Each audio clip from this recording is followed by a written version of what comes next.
Hey everyone, North Central here. Thanks for tuning in. Well, we're finally outside.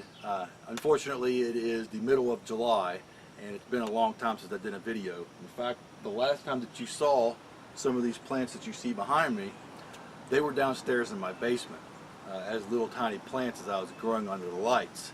Well, I didn't get a chance to have the camera with me whenever I was planting them. It was just a rush type of deal, and I apologize for that. But we're going to do a walkthrough of the garden now. So it is the middle of July, and this is the garden. Okay, so these first three pepper plants that I have are jalapenos. They're early jalapenos from Burpee. Of course, everything in here is from Burpee at some point. The one right here, the closest one to me, this is the best looking one. It is really taken off. It's really been pretty prolific. It's got flowers all over it. Nice little jalapenos hanging off of it everywhere. The other two look like this one here, and they're a little bit scraggly, but hopefully they'll take off.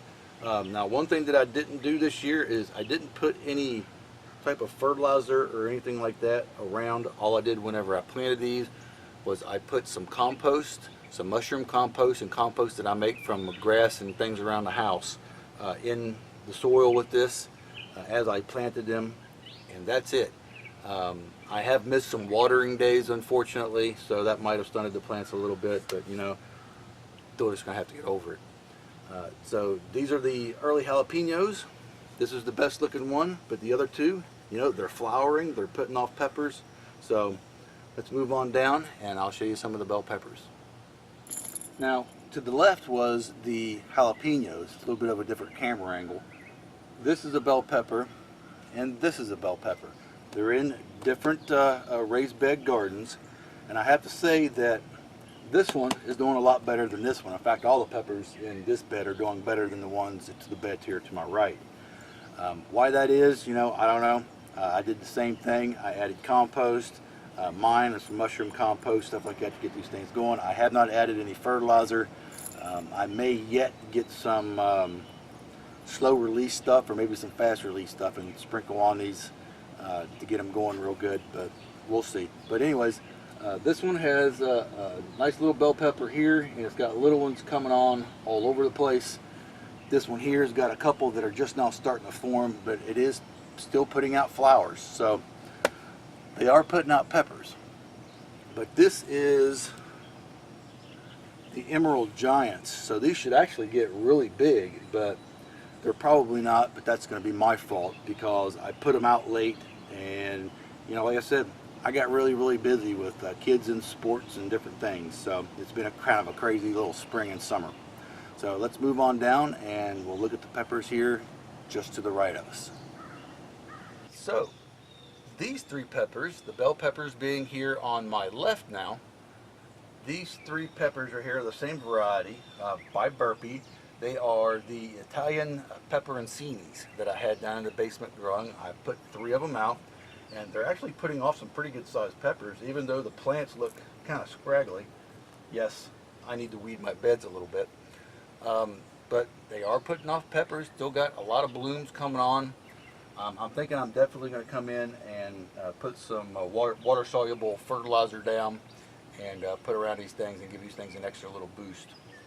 But all in all, looking pretty good. Can't wait to try some of these. I'm going to give them about another week or so, and I've never grown this variety before, but that looks like a pretty good sized pepper right there, and I am ready to tear into it and find out what it's all about.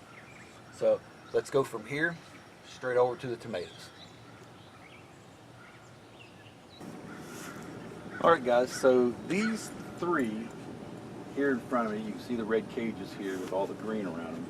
These are the Burpee Gladiators. They're new this year.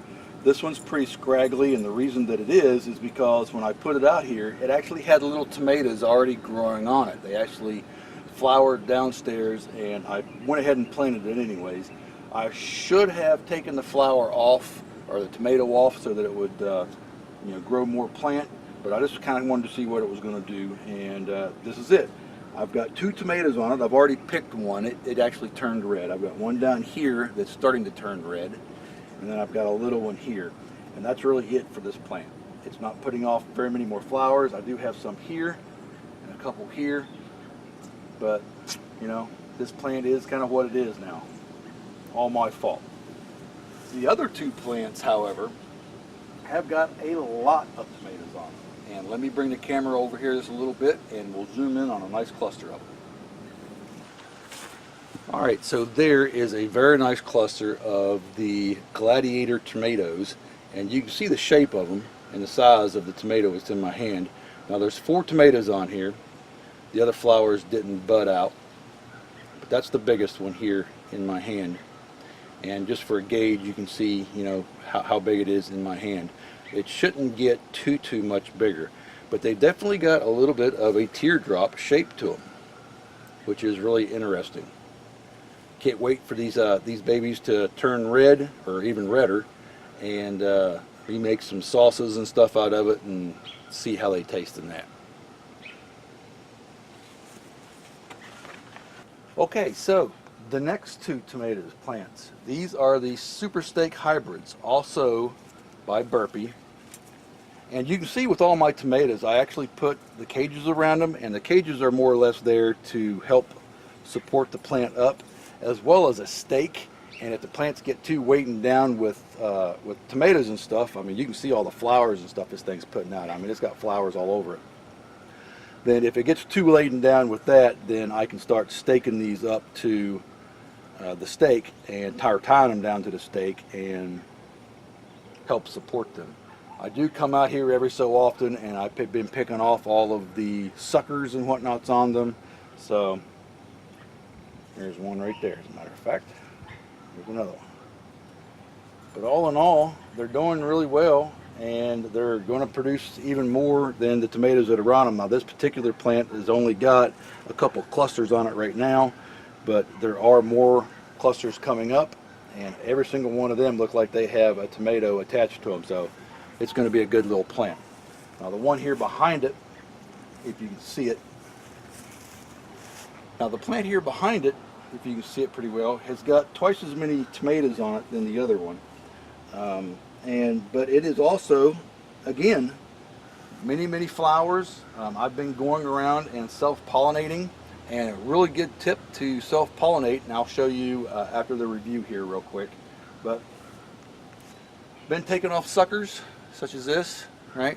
Little suckers that grow, taking that off because I don't want any other plants coming up. They have grown up high enough to where I have topped all of my tomato plants already. I mean, I'm 6 feet high, and these plants are right there with me.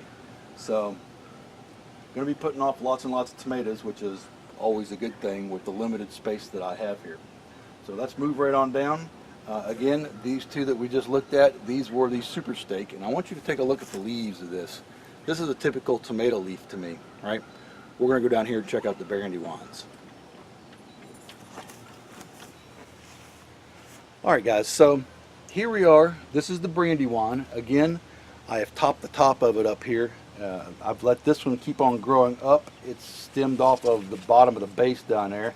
In fact, right there's a great big huge sucker that I'm not going to let grow. But when this one comes up to even with this one, I'll go ahead and top it too. But the tomatoes on these plants are just awesome. I mean, if you can see this, let me move this leaf out of the way. You can see this cluster of tomatoes, and there's more actually coming on. So going to have a lot of tomatoes. Looks like they're going to be some pretty good sized tomatoes, pretty good shaped looking tomatoes. All of them are in good health. They're all green right now because they're still growing. The one here, I need to fix the cage a little bit on it. All of these split several times. That's why you have so many different stems coming up, but it's all off of one plant, and they're not suckers, okay? They actually split into 2 stalks as it was growing. So this one's got just as many tomatoes as the first one, except it's got twice as many stalks coming up. So I've got all these new flowers coming on that are all going to be putting out tomatoes. That one will go like that. And then to get gorse back here in the back, you have another one. Again, not suckers, but the stems actually split.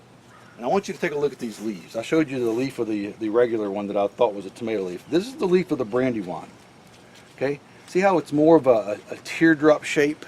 Isn't that cool looking? More of a teardrop shape. It's not all stickly and spidery and stuff like your normal style type of tomato leaf. There's another one that's been ripped just a little bit, but really, really pretty looking leaf. Really nice dark green. It's a good healthy leaf. Good healthy plants. The one back here is getting a little bit yellow. Definitely going to have to put some fertilizer down in the ground for these things. Tomatoes take a lot of nutrients out of the ground. And this is actually the third or fourth year that I've actually grown them in this, so I'm going to have to add some fertilizer to it. But all in all, looks like I'm going to have a nice crop of tomatoes. So let's look at the bed behind me and see what we got going on back here. Right here up front, I've got a tomato plant. Here in the back, I have my beans growing up my trellis system. But this is a West Virginia 63. Okay, I said that I was going to grow one because I wanted to get the tomatoes and I wanted to get the seeds out of them to restock my supply and stick in my freezer for long-term storage, right? Well, you can see the difference between this plant and all the other plants that I grew.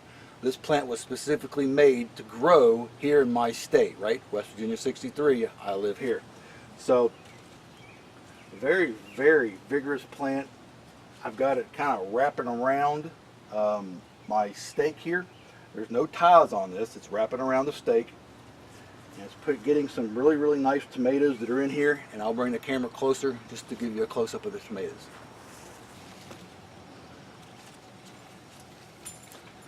Okay, so there's a nice little cluster of tomatoes. I got 4 of them right there in my hand. You can see them real nice. They are going to get about twice the size of the one that I'm touching with my thumb here. That's going to be about their normal size, as long as it keeps growing as well and as good as it normally does. This thing is still, this is the first cluster here. I got another cluster below it. I've got a cluster that is just forming right here. And then I got flowers here, and this plant is still growing up. If you want a plant that really produces a lot of tomatoes and actually tastes really good, here's the plant for you. This is the West Virginia 63, and it is an awesome tomato.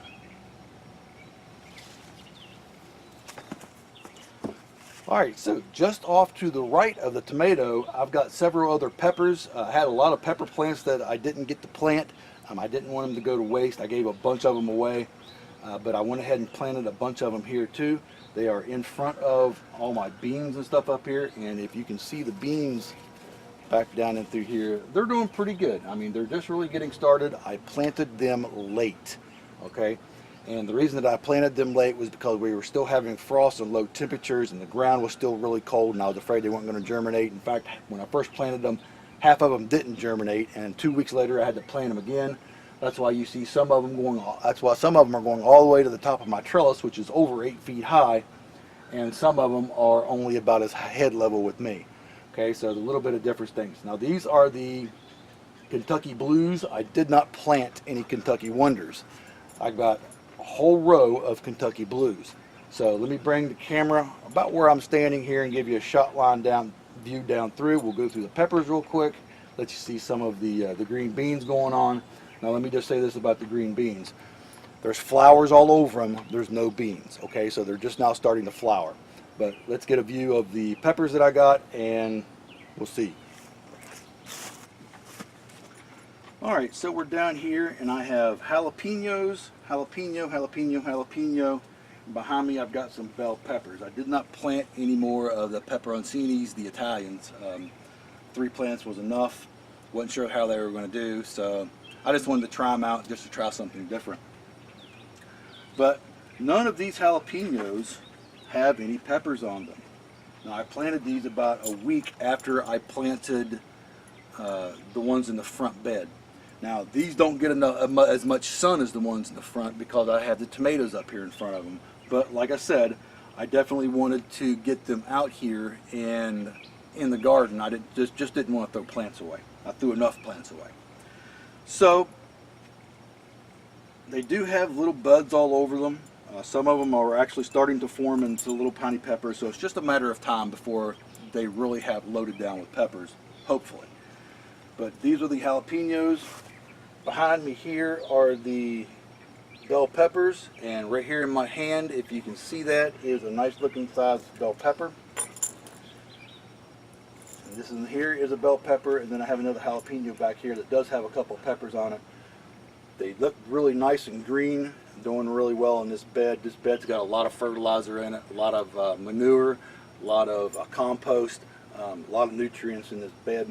So let's move on down here. I've got one more tomato to show you, and it's the third super stake that I planted. I didn't have room in the front two beds, so I planted it back there. So let's go take a look at it. Okay then, so this is my last tomato. It is the super stake. In the bed up here where my tomatoes are, I have 3 gladiators, then 2 super stakes, then 3 brandywines. This is the third super stake. And this plant is outdoing them all. Like I said, this bed has a whole lot of nutrients in it, and this is what a tomato plant should look like. I'm definitely going to have to do something with the soil and stuff in the other beds next season, or even this season. But this thing has got a whole bunch of tomatoes on it. Here's a great big, nice looking cluster of them. Up here's a cluster, here's a cluster, over here's a cluster. I mean, just a nice looking bunch of tomatoes off a nice looking tomato plant. This is what it should look like. And of course, you can see how tall I am, and this thing goes on up. It's about a little over 6 feet high, and it is just perfectly, look at the nice green leaves all over this thing. A couple of them down there at the bottom starting to yellow where the water and stuff is down there, the moisture of the ground. I'll take those off here in just a little bit, but nice looking tomato plant right there. Super stake from Burpee. One thing that I've done is, whenever I planted this, and I know there's all kinds of weeds and stuff in this bed right and through here. I just can't keep them out of it. I just don't have time to come out here all the time and pluck weeds. But I put my beets, and these are here in my hand. These are beet leaves, and they seem to be doing pretty good.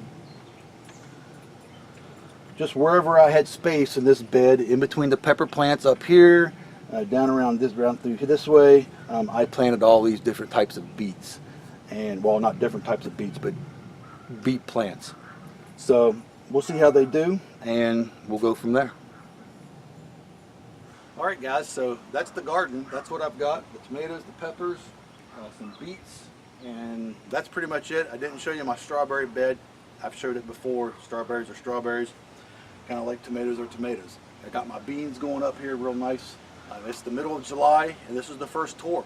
Sorry it's the first tour. It ought to be somewhere around the second or third, but it kind of is what it is. What can I say? You know, I'm a busy guy. So hope you enjoyed it. Hope you like looking at the varieties, and if you want to see see what they look like and taste like and stuff, then check out some more videos here to come. This is North Central. Thanks for watching.